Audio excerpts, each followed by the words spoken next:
Muscular Tech CEO overcome with emotion after Black Nanny, who saved his life, gives him triplets. She arrived at the penthouse expecting attitude and entitlement. Instead, she found Dominic Hayes unconscious in his bathroom, pulse weak, breathing shallow. No time for introductions or contracts. Her nursing training kicked in as she called 911 and began CPR. Have you ever seen someone at their lowest and felt drawn to help them? Hi viewers, kindly tell us where you're watching from and what time it is. Warm welcome to the family. Enjoy the story.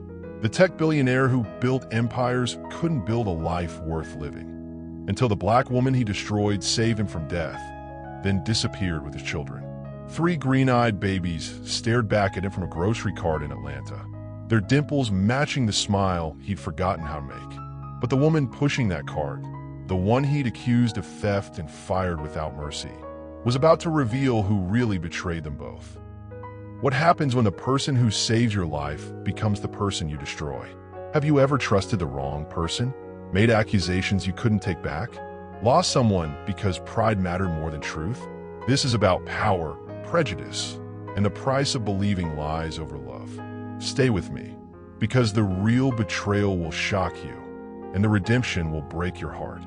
Follow along as we discover a mystery that's been buried for over a year. Now, let me take you back to where it all began. He had everything money could buy, but couldn't afford the one thing that mattered: peace. Dominic Hayes owned Seattle's Skyline. His software company revolutionized how hospitals saved lives, but he couldn't save his own. The 34-year-old CEO stood 6'3" with muscles that came from expensive trainers and eyes that had forgotten how to smile. Money flowed like water, women came and went like seasons, but inside his chest sat a black hole that swallowed everything good. Miami became his escape. The penthouse on Brickell Avenue sparkled with marble floors and floor-to-ceiling windows overlooking Biscayne Bay. Parties every weekend, cocaine on glass tables, pills to sleep, pills to wake up, pills to feel nothing at all. The tech world called him a genius. His bank account called him successful. His mirror called him empty. The pills started as stress relief. Board meetings, investor calls, lawsuits from competitors who couldn't match his innovations. OxyContin helped him focus. Adderall kept him sharp. Benzos let him sleep. What started as medication became medication plus alcohol. Then medication plus alcohol plus whatever kept the parties interesting. He'd fire assistants for looking at him wrong. Cancel million-dollar deals over minor details. His Seattle employees whispered about mood swings and impossible demands. But the Miami penthouse became his refuge from responsibility, a place where rules didn't apply and consequences seemed distant. The night everything changed started like any other. Business calls from the West Coast while Miami's sun set over the bay. A bottle of 18-year-old scotch. 2 pills that looked like candy. Then 4. The bathroom tiles felt cool against his cheek as darkness pulled him under. His last conscious thought wasn't about his company or his money. It was wondering if anyone would actually miss him. The pills scattered across marble floors as his vision blurred. The last thing he saw before darkness claimed him was gentle brown eyes and calloused hands reaching for his face. When did success stop feeling like winning for you? Have you ever had everything and felt nothing? Tell me in the comments. She found him dying on bathroom tiles and didn't see a billionaire. She saw a lost boy who needed saving. Amara Jackson had been cleaning up rich men's messes her whole life. Born in Valdosta, Georgia, she'd raised her 3 younger siblings after their mother died and their father disappeared into a bottle. At 28, she possessed the kind of beauty that made men stare. Smooth, dark skin, curves that couldn't be hidden, and eyes that held depths of experience most people never reached. After years as a nanny for wealthy Atlanta families, she'd moved into private medical care. Rich people needed someone trustworthy to handle their secrets, and Amara had learned to be invisible when necessary. The job in Miami came through an agency. Live-in care for a tech executive recovering from exhaustion. The pay was too good to refuse. She arrived at the penthouse expecting attitude and entitlement. Instead, she found Dominic Hayes unconscious in his bathroom, pulse weak, breathing shallow. No time for introductions or contracts. Her nursing training kicked in as she called 911 and began CPR. The paramedics pumped his stomach while she held his head steady. At the hospital, doctors explained how close he'd come to permanent damage. Brain cells dying, organs shutting down. Another 30 minutes, and he would have been gone. She stayed through the night, watching machines monitor his heartbeat. His face, relaxed in unconsciousness, looked younger. Vulnerable. The sharp edges of wealth and power softened into something almost boyish. When he finally opened his eyes, confusion replaced arrogance. "Who are you?" he whispered. "The woman who kept you alive," she answered simply. As consciousness returned, he gripped her wrist with desperate strength. "Don't leave," he whispered, not recognizing his own voice. She hesitated, a moment that would change both their lives forever. Have you ever seen someone at their lowest and felt drawn to help them? What makes you want to save someone? Share below. The woman hired to watch him recover became the first person to see him as human. The penthouse felt different with Amara in it. She moved through rooms that had hosted parties and business deals, transforming spaces with quiet efficiency. No judgment about the empty bottles or powder residue on tables. She simply cleaned up his mess and started building something healthier. Withdrawal hit him like a freight train. Sweats, shakes, nausea that bent him double. Most people would have walked away from his anger and self-pity. Amara stayed calm, measuring medications, monitoring symptoms, refusing to let him manipulate her into giving him more than prescribed. "I don't need a babysitter," he snapped during his second week home. "Good thing I'm not one," she replied, handing him water and pills. "I'm a nurse. There's a difference." She established routines that felt foreign but necessary. Meals at regular times instead of whenever he remembered to eat. Walks on the balcony instead of hiding in darkened rooms. Phone calls with his Seattle office limited to 2 hours daily. Sleep schedules that didn't involve chemicals. Slowly, he began watching her instead of fighting her. The way she hummed while cooking breakfast. How she read paperback novels during his nap times. Glasses perched on her nose. Her voice when she talked to her siblings on the phone, switching between English and what sounded like a Georgia accent thick as honey. "Tell me about home," he said one evening as they sat on the balcony. She looked surprised. "What?" "Because I want to know who you are." The conversation lasted until sunrise. Her stories of raising siblings, working multiple jobs, putting herself through nursing school. His admission that he'd built a company to prove his father wrong, only to become someone he didn't recognize. She was reading to him, something no one had done since childhood, when he realized he was watching her lips more than listening to words. The way she said his name made him want to be worthy of it. When did someone's kindness catch you completely off guard? Have you ever been cared for by someone who asked for nothing in return? She treated the untouchable CEO like any other man who needed healing, and that's what made him fall. 3 weeks into recovery, Dominic stopped seeing Amara as staff and started seeing her as the most interesting woman he'd ever met.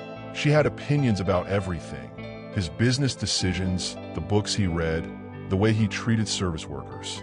Most people agreed with whatever he said. Amara challenged him. "Your company makes software that saves lives," she said during dinner, "but you're destroying yours. Explain that logic." He couldn't. For the first time in years, someone held up a mirror that showed truth instead of flattery. Their evening conversations became the highlight of his day. She told stories about families she'd worked for, the children she'd helped raise, the loneliness of caring for other people's lives while neglecting her own. He shared memories he'd buried. The mother who died when he was 12, the father who called him weak for crying, the empire built on proving he was strong enough to survive anything. Physical therapy sessions turned into something else entirely. Her hands guiding his exercises, spotting him during workouts, the casual touches that left him wanting more. She smelled like cocoa butter and vanilla, a combination that made him dizzy when she leaned close to check his blood pressure. One night, rain hammered the windows while they sat on the couch watching old movies. Thunder shook the building, and she moved closer without thinking. When lightning lit up the sky, he found himself staring at her profile, memorizing the curve of her jaw. "Amara," he said softly. She turned, and the space between them disappeared. Almost kissing, breathing the same air, electric tension crackling stronger than the storm outside. Then his phone rang, business emergency from Seattle, and the moment shattered. But something had shifted. The way she looked at him now held heat alongside caring. Professional boundaries were dissolving into something neither of them had planned. When she helped him shower after a particularly difficult day, the professional distance finally shattered. "Amara," he breathed against her ear, and she didn't pull away. What breaks down your walls faster? Someone's success or their vulnerability? Well, have you surprised yourself by who you were attracted to? The line between caregiver and lover disappeared the night she held him through his worst nightmare. The nightmare came without warning. Dominic woke screaming, sheets soaked with sweat, fighting invisible demons that felt completely real. Amara rushed to his room, finding him curled on the floor, shaking like a child. "I can't breathe," he gasped. "I can't." She knelt beside him, pulling his head to her chest, stroking his hair while his heartbeat gradually slowed. No medical training prepared caregivers for this level of intimacy, but she couldn't leave him broken on the bedroom floor. "Tell me what you see," she whispered. The words poured out. His mother's funeral when he was 12. His father's cold dismissal of grief. Years of building walls so high that nothing could hurt him, but nothing good could get in either. The pills that made him feel nothing, which felt like the closest thing to peace he could find. "I'm so tired of being empty," he admitted against her shoulder. "Then let me fill you up," she whispered back. The kiss started soft, tentative, her lips against his forehead. But when he lifted his face to hers, everything changed. Months of careful distance dissolved into desperate need. She tasted like salvation, felt like home, sounded like forgiveness when she whispered his name. He carried her to his bed with reverence, like she might disappear if he moved too fast. Every touch asked permission. Every kiss begged her to stay. When she pulled her shirt over her head, candlelight from the storm-darkened room painted her skin gold. "Are you sure?" he asked, hands trembling as they traced her collarbone. "I've never been more sure of anything," she breathed. Their first time felt like worship. His hands mapping every curve, her fingers tracing scars he'd never let anyone see. Slow and careful, building heat that had nothing to do with lust and everything to do with souls recognizing each other across impossible distances. When it was over, they lay tangled in sheets that smelled like hope, her head on his chest, listening to his heartbeat steady and strong. As dawn broke over Miami, she whispered 3 words that terrified them both. But outside the penthouse walls, jealous eyes were already planning their destruction. Have you ever crossed a line you swore you wouldn't? When professional became personal, share your story below. For 6 weeks, they lived in a bubble where billion-dollar empires and Georgia backgrounds didn't matter. Only they did. The penthouse became their private world. Mornings started with coffee on the balcony, her legs draped across his lap while they watched Miami wake up. She'd review his business calls beforehand, pointing out when he sounded like an arrogant rich boy instead of a leader people wanted to follow. "Fire Marcus," she said one Tuesday, reading over contracts his assistant had prepared.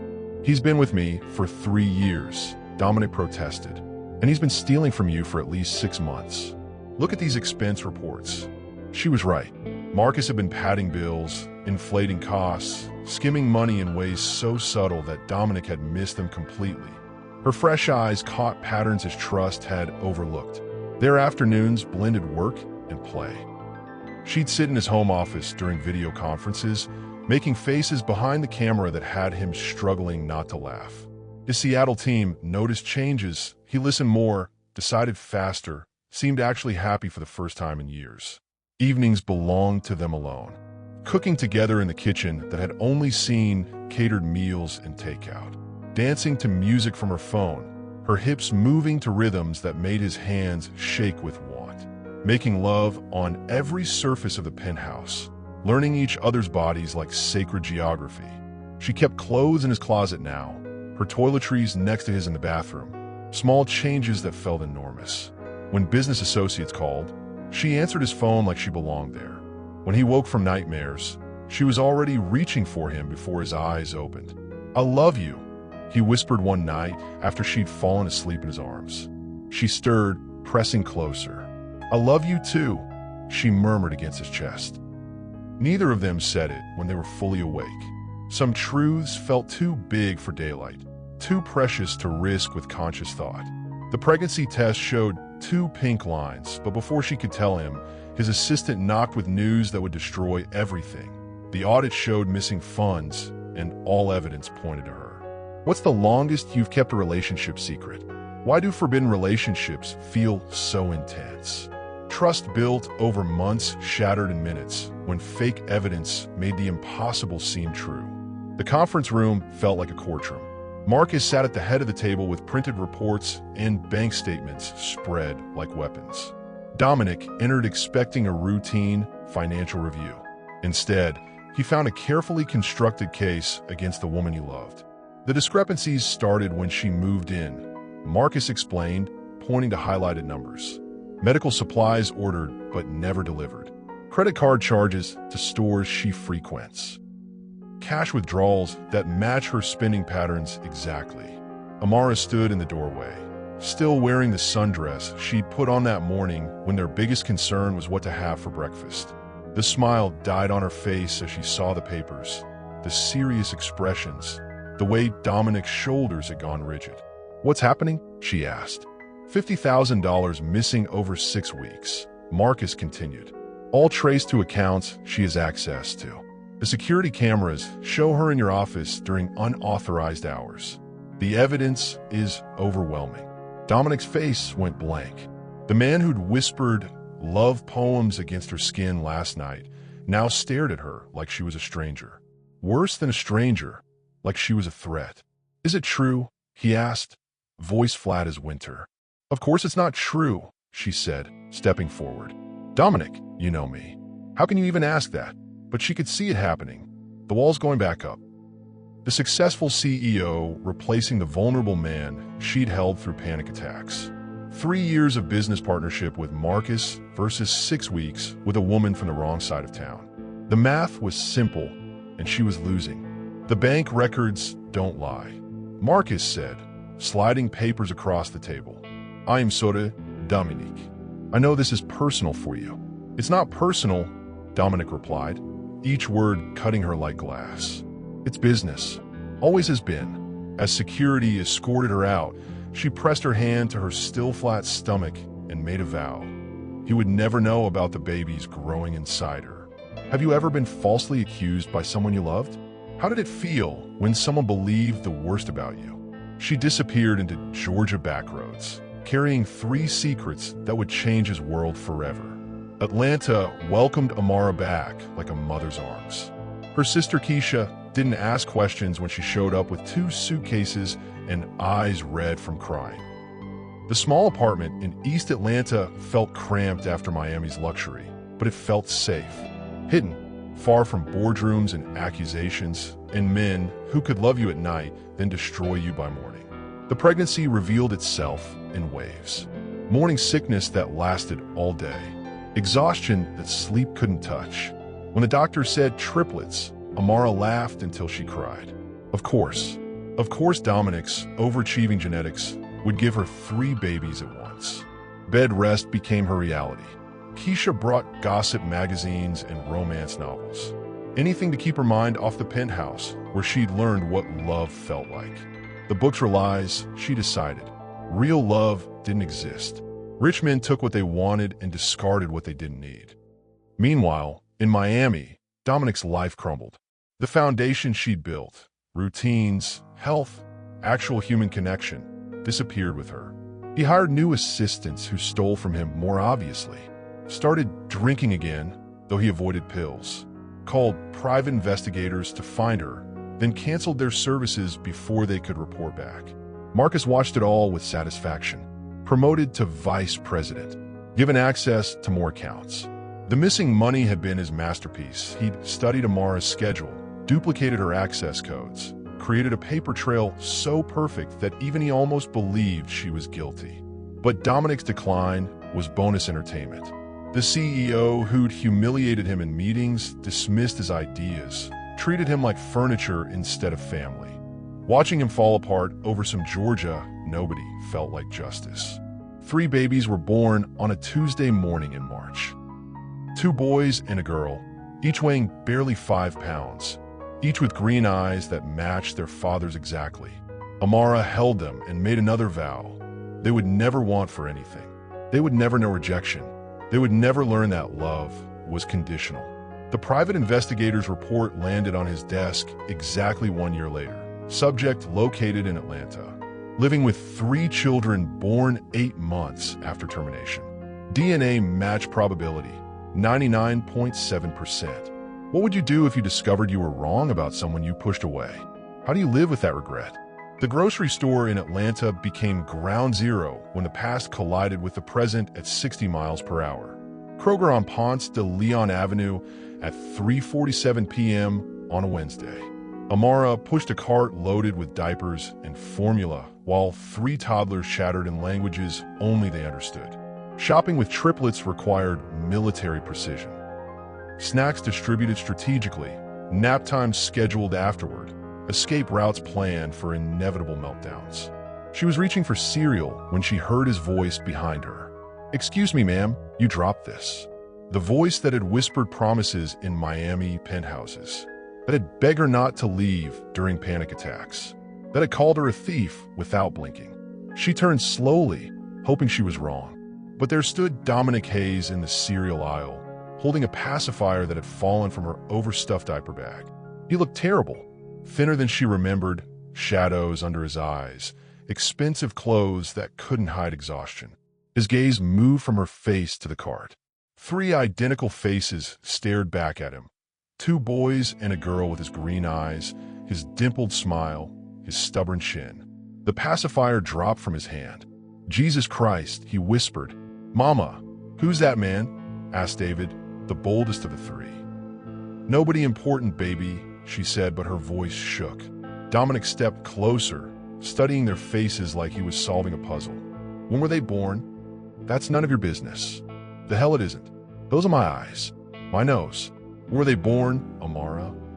Other shoppers were starting to stare. 3 babies beginning to fuss. A mother protecting her cubs.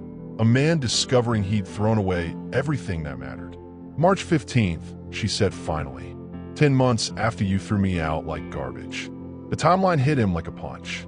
She'd been pregnant when he accused her, carrying his children when he chose to believe Marcus over her, building their family alone while he fell apart in Miami. When the smallest baby reached for him with tiny fingers, Dominic's composure cracked completely. "Please," he whispered, "just give me 5 minutes to explain who really set you up. What would you say to someone who destroyed your life if you saw them unexpectedly? How would you protect your children from that pain?" The real betrayal came from inside his house, and the evidence was hidden in plain sight for over a year. The coffee shop on Highland Avenue buzzed with afternoon crowd, but their corner table felt isolated as a courtroom. 3 babies slept in their stroller while Dominic spread documents between coffee cups and napkins. His hands shook as he opened the folder that contained everything. "Marcus confessed 2 weeks ago," he began. "FBI caught him in a money laundering scheme. He gave up everything to reduce his sentence." The bank records told the real story. Marcus had created duplicate access codes, timing transactions during Amara's shifts, building a trail so convincing that even Dominic's lawyers had believed it. $50,000 moved in patterns that matched her schedule perfectly. "He studied you for weeks," Dominic continued, voice breaking. "Learned your routines, your shopping habits, everything. He wanted you gone because you were changing me, making me ask questions about his work." Amara stared at the papers, rage building like pressure in her chest. "You believed him over me?" "Yes." "Without even asking for my side?" "Yes." "You threw away what we had because some jealous assistant convinced you I was a thief?" "Yes." His voice cracked completely. "I destroyed the best thing in my life because I was scared of being vulnerable again." She looked up from the documents, seeing him clearly for the first time in over a year. The successful CEO was gone. This was just a broken man who'd made the worst mistake of his life and lived with it every day since. "Why should I believe you now?" she asked. "Because I have nothing left to lose. My company's in shambles. I haven't slept through the night since you left. I hired 5 private investigators just to find you, then fired them because I was too much of a coward to face what I'd done." As she processed the truth, one of the babies started crying. Without thinking, Dominic reached out, and the child calmed instantly. "He remembers your voice," she whispered, tears starting to fall. "Have you ever discovered someone close to you betrayed your trust? How did it feel to learn you'd been manipulated?" Building trust after betrayal is like teaching someone to walk again, one painful, careful step at a time.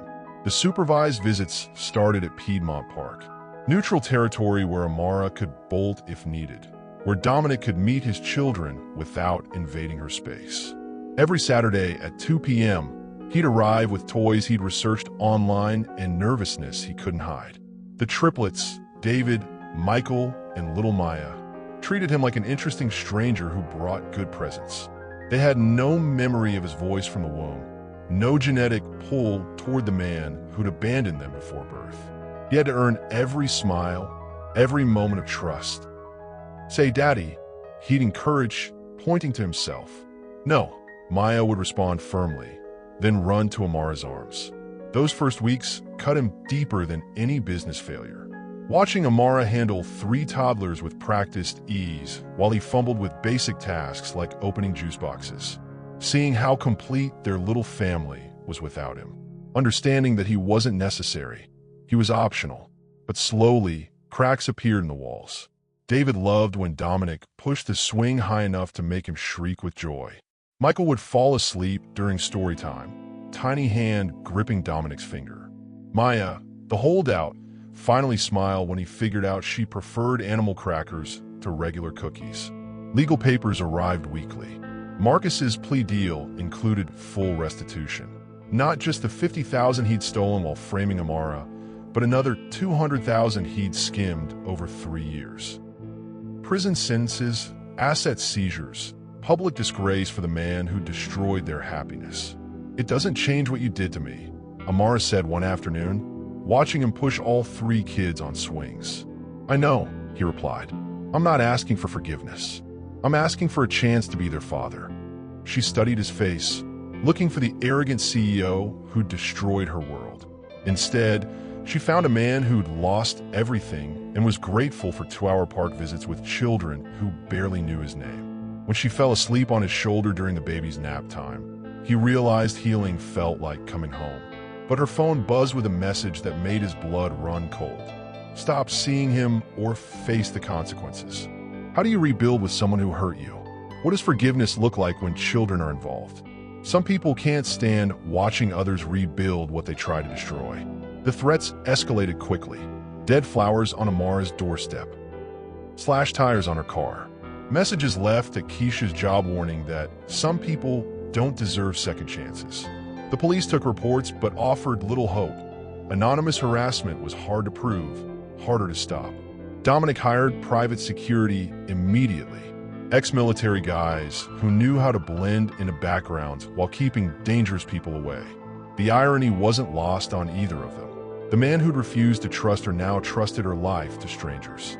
"This is because of me," he said, pacing her small living room while bodyguards checked windows. "Someone doesn't want us talking. Marcus is in prison," Amara pointed out, bouncing Maya on her hip. Who else would care? The answer came through his lawyers.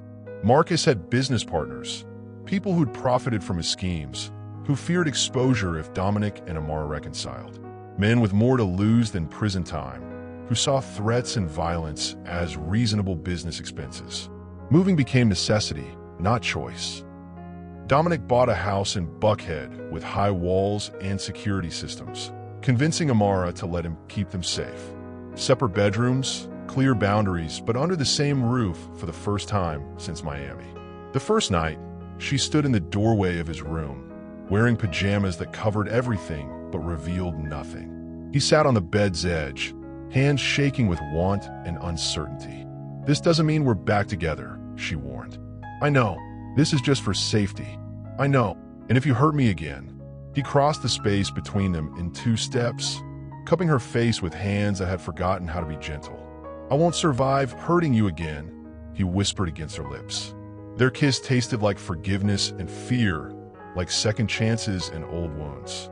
When he carried her to his bed, it felt like coming back to life and dying at the same time. The explosion that shattered her apartment windows missed them by minutes. As they held each other and their crying babies, Dominic made a promise. "I'm never letting anyone hurt you again." When has fear made you realize what really matters? Have you ever found love in the middle of chaos? When threats to your family surface, you discover what you're really willing to fight for and who you're willing to fight beside. The courthouse steps became their battlefield. News cameras, reporters shouting questions, protesters holding signs about justice and corruption. Marcus's business partners faced federal charges, and Dominic's testimony would determine whether they spent decades in prison or walked free with plea deals. Amara stood beside him despite death threats, despite lawyers advising her to stay hidden. She wore a blue dress that made her look professional and powerful, holding his hand like she meant it while camera flashes exploded around them. "Mr. Hayes, do you regret your relationship with Ms. Jackson?" a reporter shouted. "I regret every day I spent without her," he answered clearly. "She saved my life twice, once from an overdose, once from becoming someone I hated." Inside the courtroom, prosecutors laid out the conspiracy. Marcus stealing money was just the beginning. His partners had planned to destroy Dominic's company, buy the pieces cheap, then rebuild under their control. Amara's presence threatened that plan because she made Dominic stronger, harder to manipulate. She was an obstacle, the prosecutor explained to the jury. So they removed her. The defense painted her as a gold digger, a woman who'd seduced a vulnerable man for money. They showed photos of the Miami penthouse, emphasized the wealth gap, suggested she'd gotten pregnant on purpose to trap him. Amara took the witness stand wearing dignity like armor. Yes, she'd fallen in love with her patient. Yes, she'd gotten pregnant. No, she'd never asked him for money, never wanted his wealth, never tried to trap anyone. "I left because he chose to believe lies about me," she testified. "I stayed away because my children deserved better than a father who could throw away love that easily." When Dominic testified, his voice cracked, describing the year without her. How losing her had cost him everything. His health, his company's stability, his ability to trust anyone. How finding her again had been like finding pieces of himself he'd thought were gone forever. The verdict came down guilty on all counts, but as they celebrated, Dominic pulled out a ring. "I know I don't deserve another chance," he said, "but I want to earn it every day for the rest of our lives." What brings couples closer? Smooth sailing or surviving storms together? Share your experience of fighting alongside someone. Some proposals aren't about getting down on one knee. They're about getting back up together after falling down. The ring wasn't a diamond. It was her grandmother's sapphire, the one she'd sold years ago to pay for nursing school. He tracked it down through 3 pawn shops and 2 private collectors, spending months negotiating to buy back the piece of her history she'd sacrificed for education. "How did you find this?" she whispered, staring at the familiar blue stone. "I hired investigators to find everything you've ever lost because of money," he said. "Your grandmother's ring was just the first." The proposal happened in her childhood bedroom in Valdosta, Georgia, with 3 toddlers as witnesses and her sister Keisha crying in the doorway. "No fancy restaurante, no orchestrated romance." Just a man on his knees, asking the woman he destroyed to help him build something better.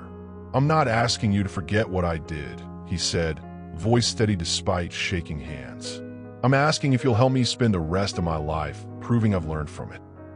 She looked at the ring, then at their children playing with blocks on the floor, then at his face, older now, marked by suffering and growth. The boy who'd been afraid of vulnerability was gone. This was a man who'd learned that love required courage. "Yes," she said simply.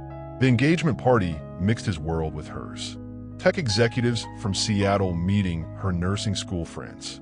His penthouse people discovering that her family's backyard barbecue was more fun than any corporate event. Watching David teach a billionaire investor how to properly hold a juice box while Maya convinced a venture capitalist to join her tea party. That night, in the hotel room, they finally shared without fear or hesitation. They made love like people who'd survived war together. Every touch carried weight: forgiveness, gratitude, hope for futures they'd almost lost. "Tell me something," she said afterward, tracing scars on his chest from the overdose that brought them together. "Anything. Are you ready to be ordinary? School plays and diaper changes and fights about bedtime." He kissed her forehead, tasting salt from tears he hadn't realized were falling. "I've been extraordinary my whole life," he said. "Ordinary sounds perfect." As they slow danced at their engagement party, surrounded by friends from both worlds, she whispered, "There's something else we need to plan for." His questioning look made her smile. "Number 4 is on the way. What does a second chance mean to you? How do you rebuild stronger than before?" The woman who saved his life became the one who showed him how to live it, and their children became proof that love conquers prejudice. 2 years later, Dominic Hayes stood in his backyard in Atlanta. Not the Buckhead mansion with security walls, but a regular house in a regular neighborhood where kids rode bikes and neighbors borrowed sugar. The tech empire still existed, but now it funded clinics in underserved communities, scholarship programs for nursing students, and childcare centers for working mothers. Amara walked toward him in a simple white dress, for children trailing behind like a parade. The triplets now walking and talking and causing beautiful chaos. Baby Isabella, 6 months old with her father's green eyes and her mother's stubborn chin. The wedding was everything the engagement party had promised, 2 worlds becoming one. His father, sober for the first time in decades, walked Amara down the aisle alongside her own father, who'd driven up for Valdosta in a pickup truck. Seattle executives sat next to Georgia farmers. Venture capitalists shared hymnals with Baptist church ladies. "You may kiss your wife," the minister announced. And when Dominic lifted Amara's veil, he saw his whole future in her eyes. The reception moved to Keisha's backyard, where string lights and folding tables created magic that no expensive venue could match. David toasted with apple juice, declaring his daddy pretty okay for a rich guy. Maya insisted on dancing with every guest. Michael fell asleep in the arms of Dominic's former competitor, who'd become an unlikely family friend. Later, after guests had gone home and children were asleep, Dominic and Amara sat on their front porch swing, watching Atlanta's skyline twinkle in the distance. "Any regrets?" he asked, playing with her wedding ring. "Just one," she said. "I wish it hadn't taken us so long to get here." He pulled her closer, breathing in the scent that still made him dizzy after all these years. "Maybe we needed the long way. Maybe we needed to lose each other to understand what we had." Inside the house, baby Isabella started crying. They moved together toward the sound, partners in the beautiful, ordinary chaos of family life. The overdose that nearly killed him had led to the love that saved him. The accusation that destroyed them had taught them how to rebuild stronger. From overdose to overwhelming love, sometimes you have to lose everything to find what you never knew you needed. So what would you do if someone saw your worth before you believed in it yourself? Would you run? Or would you build something that lasts? Comment below with what you would have done in her shoes. If this story of redemption touched your heart, smash that like button. Subscribe for more stories that prove love wins over hate, truth wins over lies, and sometimes the person who saves you is the one you almost lost. Tell me in the comments, have you ever gotten a second chance you didn't deserve? And remember, the most powerful love stories aren't about perfection. They're about perseverance.